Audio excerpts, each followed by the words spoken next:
So I want to talk about this because I actually can identify, and a lot of us women can, about Shaunie O'Neal and her saying that she wasn't really in love with Shaq.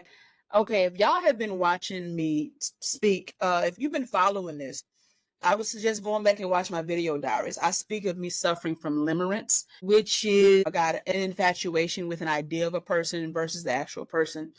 It causes great pain. I really suffered. So you go out there, I'm gonna put that video in the link so y'all can go and watch it, all right? And so whenever Shaunie said what she said, which we're gonna go into right now, it made me think about that, It made me think about that.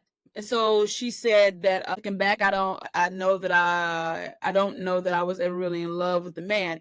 I was over the idea of being married to the man I had a family with. Okay.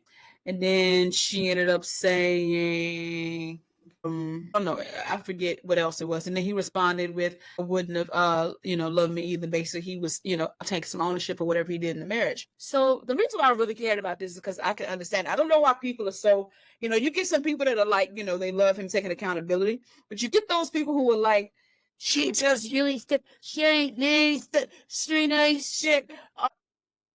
See, the people in the comments are these perfect people who've never done anything. And I am not trying to excuse anything because it is not. Let me just fill y'all in a bit to give y'all a little bit of a different perspective so you can have some type of fucking empathy. Number one, the people, we have all fallen in love or been in love with the idea of something versus actually doing something.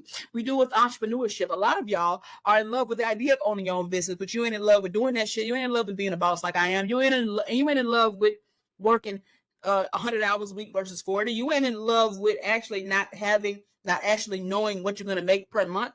You ain't in love with doing hard work that is involved with owning a business. You in love with the idea of seeing you an entrepreneur. A lot of y'all in love with the idea of being a housewife and you ain't want to do that shit. A lot of y'all in love with the idea of a lot of things. How many times we met a beautiful person and who looks so fucking good if we just googly eyed.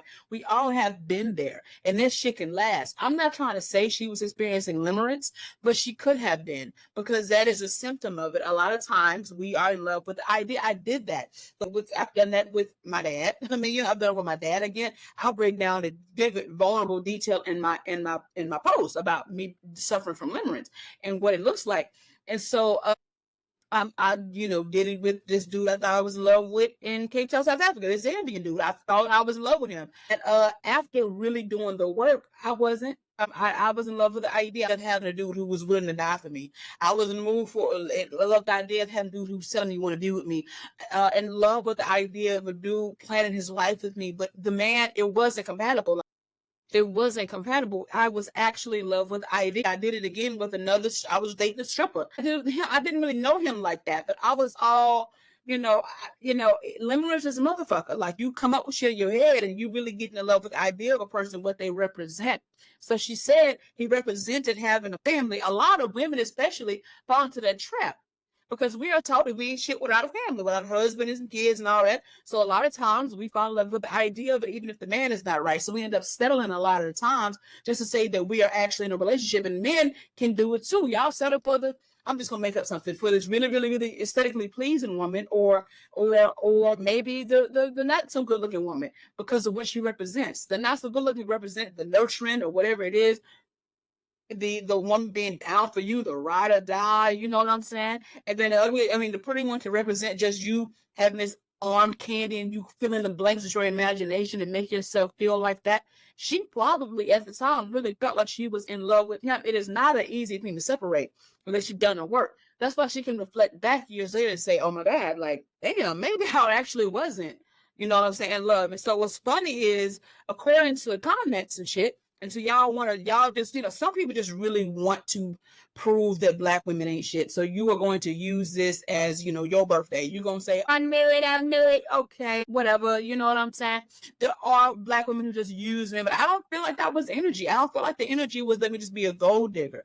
She was sold on the idea of being in love. But sometimes I know y'all men think that they own the gateway to marriage and all that shit, but it be women getting proposed to all the time who say yes, but they know it's not quite right because they want to be a wife.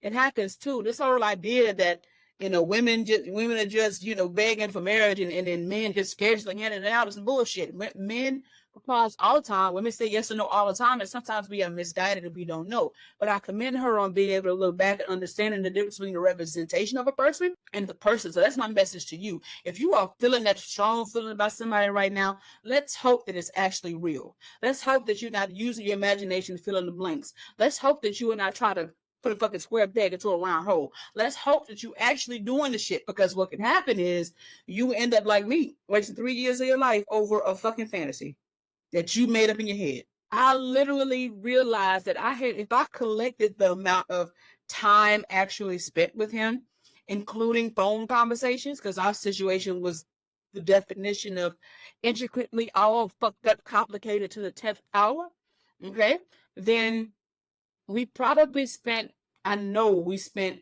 less than 3 weeks actually together. If you calculate the time actually spent. If you want to get into quality time, that's even less. And that shit lasted for me 3 years, and it was this whole thing. If you want those details, go watch that video on limerence and look up limerence, because you could be experiencing limerence. And it feels like this deep infatuation. It feels like in love. It feels like love. It feels like a soul. I thought it was a fucking soul tie. It feels like somebody. It feels like a spiritual connection. It feels so fucking real. So I don't doubt that Shaunie felt that. I don't doubt that. But once she really gets into it and she really realizes, wait, hold on a second. Once the really come over the eyes, which takes therapy and healing and understanding thyself and really understanding that what the fuck I wrote down on my list, this person ain't even it. But he's giving me the rainbow of what I think I want. So for me, he didn't have no money. The sex game wasn't good. He was an awful communicator. He was emotionally abusive. He was emotionally hurtful. But in my limited mind, in my delusion, and that's exactly what it was, my delusion, illusion, imagination, in my limerence, in my symptom or my trauma from being emotionally neglected, I felt that this was it. It's like, I didn't care about that. He wanted to be with me though. Like my whole thing is my need was to feel like a man wanted me to feel claimed. You know what I'm saying? To be claimed. He was claiming me. She said anybody I was his girlfriend. He was, in my eyes, doing everything he could to be with me. All of that shit overrode what I actually wanted. You know what I'm saying? And I can see now, oh my God, I would have been miserable with him. It was no substance. It's like eating empty calories. I'm not speaking on Shaunie's shit, but the reason why I'm speaking on this, because I don't know her life. I mean, I don't know. I'm not trying to say she suffered from violence. Like I'm trying to say everybody looking at this has the googly eyes have faded on the person. You realize, oh, I just like the idea of having a beautiful ass, fine ass Instagram model, a beautiful ass, fine ass, educated Larry as a girlfriend, or the idea of having this rich boss entrepreneur dude, basketball player dude, or this family man. You can do it with the dude who's a family man that really wants to be with you, but you lukewarm about him, but you love the idea that he wants to be with you. And look, I didn't know. Let's not act like we ain't never had these experiences. That's what I love about me. That's what I love about the way I handle and I talk about celebrity shit. Sometimes I'm up my motherfucking edges, don't give a fuck. But at the end of the day, I actually do have empathy for everybody, even Krishan Rock and all for stupidity. You know what I'm saying? Because like her, I've operated from trauma too and done dumb shit. So if you let it all down, we can relate to every single person on earth. We all have done that. We all have been in our trauma and our delusion and made poor decisions. It's levels, but we all have made poor decisions. So that's why you have to find common ground. So tell me what y'all think about this. I don't think she deserves to be dragged. I think she deserves to be commended for doing the work and realizing it about herself. I don't think she's a user. That's not the vibe. A gold digger. There are such things as women who give a fuck about men. They just want the money. They exist. But I don't think that's what Shaunie was doing. It wasn't the energy I was getting. And so anyway, that's how I feel about that. And then I commend Shaq for taking ownership. Like he wasn't shit. And he just said over and over again, I fucked that up. You know what I'm saying? I fucked that up. I mean, maybe she was in love, but you just kept fucking it up, but she held on to the idea of being in a relationship. And some of y'all stay in shit. Sometimes you can get in it and it's real right and good, but some of y'all stay.